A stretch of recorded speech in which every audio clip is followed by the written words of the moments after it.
آل Karachi retailer ایسوسی ایشن کے چیئرمین راہیل ہارون کا کہنا ہے کہ آج کی پریس کانفرنس پٹیشن مافیا کے سربراہ کے خلاف کی جا رہی ہے۔ آج پریس کانفرنس کا مطلب یہ تھا کہ جو بحریہ ٹاؤن میں کام کرنے والے ہزاروں لوگ ہیں ان کو جو افیکٹ کر رہا ہے یہ محمود اختر نقوی بلیک میلر جو ہے،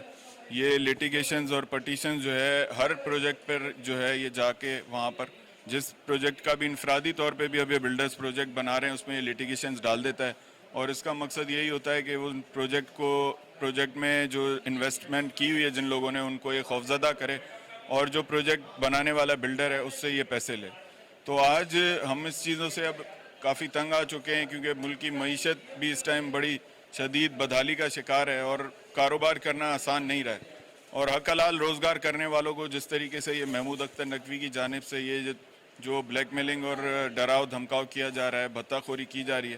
تو ہم یہ میڈیا کے تھرو جو ہے یہ تمام اداروں کے اور اعلیٰ عدلیہ کے سامنے یہ چیزیں لے کر آنا چاہتے ہیں۔ جبکہ ان کا مزید کہنا تھا کہ پاکستان کی معاشی حالت سب کے سامنے ہے اور ریل اسٹیٹ پاکستان کی ترقی میں ماں کا کردار ادا کرتی ہے۔ آج ہماری جو یہ آل کراچی ریلٹر ایسوسی ایشن کی پریس کانفرنس تھی، اور آل کراچی ریلٹر ایسوسی ایشن اس ٹائم 16